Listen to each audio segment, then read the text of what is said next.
O relato que você ouvirá agora é de muitos séculos atrás, de uma mulher que foi acusada por bruxaria. Este relato contém as perguntas e respostas da Inquisição na França, em 1652. O processo de Suzanne Gaudry. Em Ronchamp, aos 28 de maio de 1652. Interrogatório de Suzanne Gaudry, prisioneira na corte de Ries. Perguntada sobre a sua idade, lugar de origem e seu pai e sua mãe. Respondeu que se chamava Suzanne Gaudry, filha de Jean Gaudry e Marguerite Guernet, ambos nascidos em Ries, mas ela era de Esgavant, perto de Audenarde, onde sua família se refugiou em virtude das guerras, que havia nascido no dia que foram acesos fogos pela paz entre a França e a Espanha, não sendo capaz, de outro modo, de dizer a sua idade. Perguntada por que motivo havia sido ali trazida, respondeu que era para a salvação de sua alma, e acrescentou que estava aterrorizada de ter sido feita prisioneira pelo crime de bruxaria. Inquirida sobre há quanto tempo estava ao serviço do diabo, respondeu que por 25 ou 26 anos tem sido sua amante, que ele se chama Petit Grignon, que usa calções negros, que lhe deu o nome de Magin, e que ela havia lhe fornecido uma agulha, com a qual ele lhe fez a sua marca no ombro esquerdo. Possuía um pequeno chapéu achatado e disse também tê-lo encontrado somente 3 ou 4 vezes. Inquirida sobre quantas vezes esteve na dança noturna, respondeu que ali esteve por volta de 1 dúzia de vezes, tendo primeiro renunciado a Deus, à quaresma e ao batismo, que o local da dança era no pequeno pântano de Ries, estendendo-se que ali ocorreram diversas danças. A primeira vez não reconheceu ninguém, pois estava meio cega. As outras vezes, ela viu e reconheceu ali Noël e Pasquette Gernet. Noël, a mulher de Nochan Kirchhoff, e a outra de Paul Doris, e a viúva de Marie Noret, não havendo reconhecido alguém mais, porque as pessoas jovens e os mais velhos ficavam separados, e disse que quando a dança era grande, a mesa era também grande. Questionada sobre o que havia sobre a mesa, respondeu não haver sal nem guardanapos, não sabendo o que havia sobre a mesa, porque nunca comia ali, e era seu amante quem a levava e a trazia de volta. Questionada se o amante havia lhe dado algum tipo de pó, respondeu que lhe oferecera alguns, dizendo que estes fariam-na obter o que desejasse, mas ela não quis ficar com nenhum, que os pós eram cinzentos, e seu amante lhe disse que serviam para causar a ruína de outros, e que ajudariam a destruir especialmente a Elisabeth Terran, o que ela não quis fazer apesar da pressão do amante, pois Elisabeth havia esmagado a sua colheita com um porrete.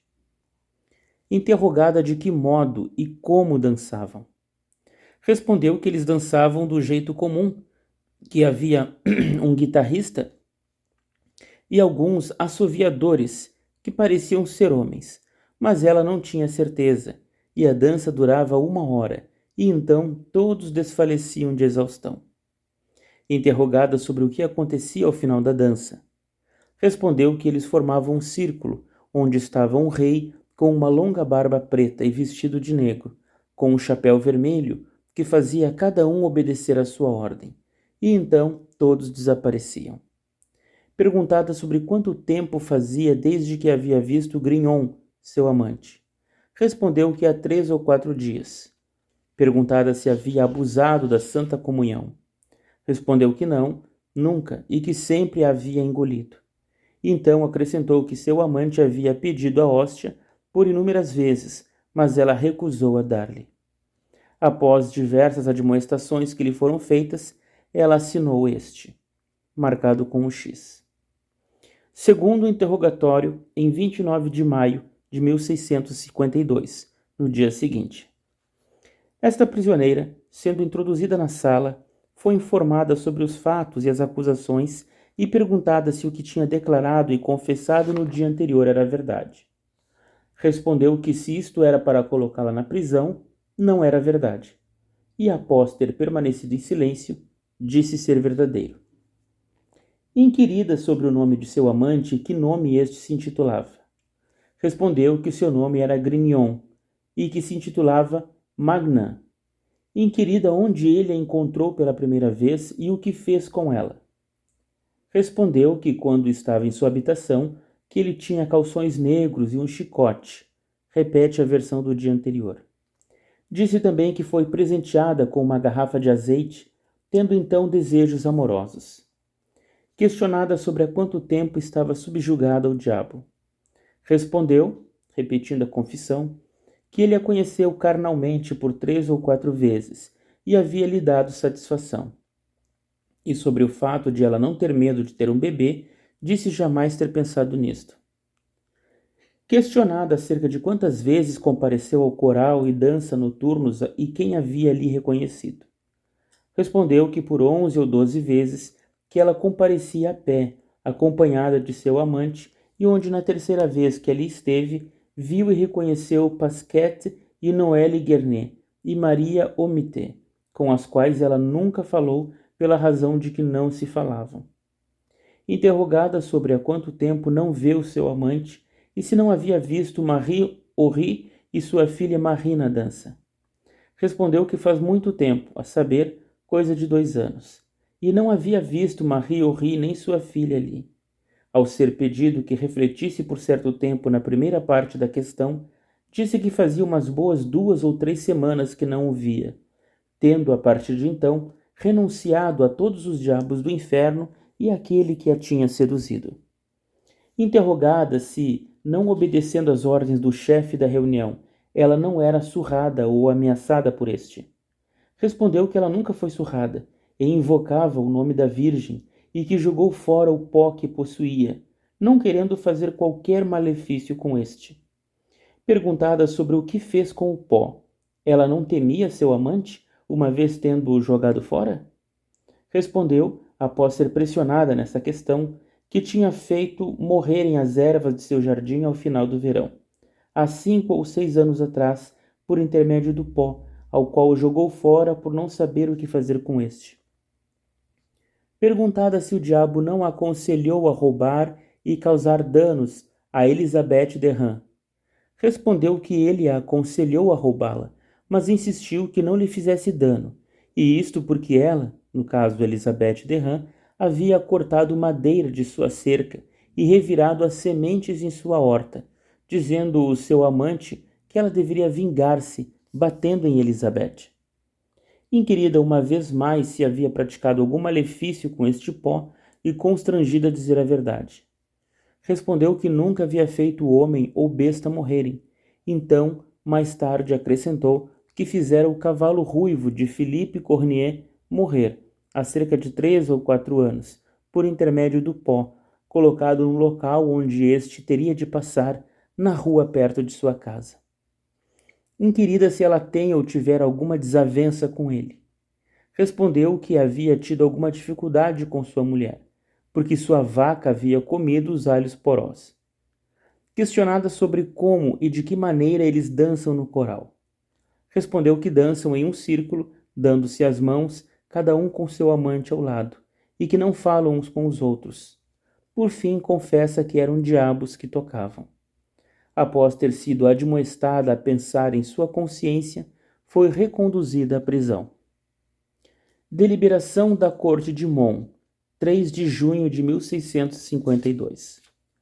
Os abaixo assinados advogados da Corte de Mons, tendo examinado estas perguntas e respostas, concluem que a supramencionada Suzanne Gaudry confessou ser uma bruxa, que ela se entregou ao diabo, que renunciou a Deus, à quaresma e ao batismo, que foi marcada em seu ombro, que ela coabitou com ele e que assistiu e participou das danças, confessando somente ter atirado um feitiço, causando morte sobre o animal de Philippe Cornier.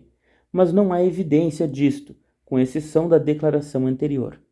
Por essa razão, antes de prosseguir, é necessário familiarizar-se com o assunto, examinar e provar a existência da marca e ouvir a Philippe Cornier sobre a morte de seu cavalo, quando e de que maneira ele morreu. Deliberação da Corte de Mons, 13 de junho de 1652, ou seja, 10 dias depois deste relatório. O tribunal analisou o presente julgamento criminal de Suzanne Gaudry e com o processo de Antoinette Lecoffret, também prisioneira do mesmo órgão. Parece que o juiz deve ter comprovado os lugares onde as prisioneiras alegaram ter recebido a marca do diabo, e depois disto elas devem ser interrogadas e examinadas seriamente em suas confissões e negativas, isto tendo de ser feito a fim de disciplinar tudo isso definitivamente. 22 de junho de 1652.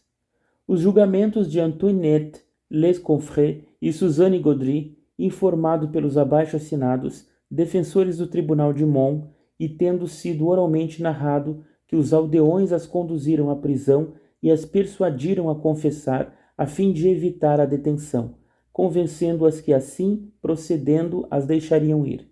Em virtude disto, poderia parecer que as confissões não são tão espontâneas. Eles são de opinião que o tribunal, em sua obrigação, agiria melhor seguindo as duas resoluções precedentes, comprovando os lugares das marcas que elas se referiram, e se é verídico que se tratam de marcas do diabo, pode-se prosseguir com o inquérito. Então devem ser retomadas as primeiras confissões e, se elas negarem, podem submetê-las à tortura, demonstrando que elas, as denúncias, procedem de parentes embruxados, que todo o tempo elas estavam sob suspeita e que por suas confissões elas haviam confirmado sua culpa a despeito do que possam negar.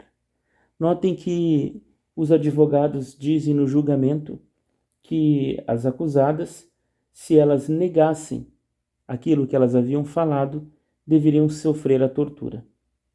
Terceiro interrogatório, em 27 de junho de 1652.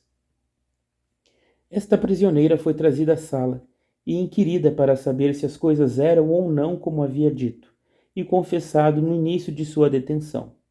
Respondeu não, e que o que disse fora extraído à força. Interrogada se não dissera a Jean Cadet, que contaria a seu tio, o alcalde, que ele deveria ter mais cuidado. Respondeu não ser verdade.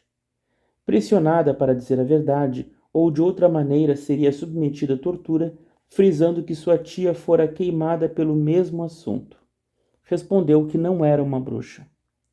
Interrogada sobre quanto tempo esteve submetida ao diabo e exortada a renunciar ao diabo e àquele que a seduzira, respondeu que não era uma bruxa, que não tinha nada a ver com o diabo e dessa forma não queria renunciar ao diabo, uma vez que este não a seduzira, e ao ser inquirida sobre haver confessado ter estado presente ao coral, insistiu que, embora tivesse dito aquilo, não era verdade e que ela não era uma bruxa.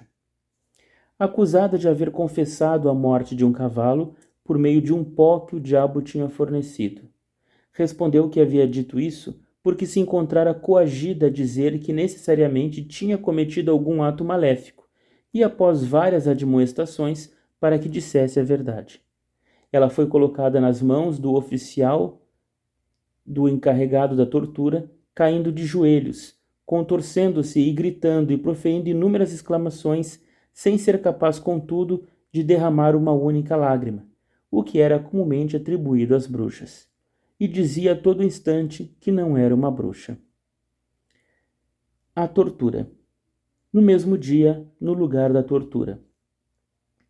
Esta prisioneira, antes de ser atada ao instrumento, foi exortada a se manter na primeira confissão e a renunciar a seu amante.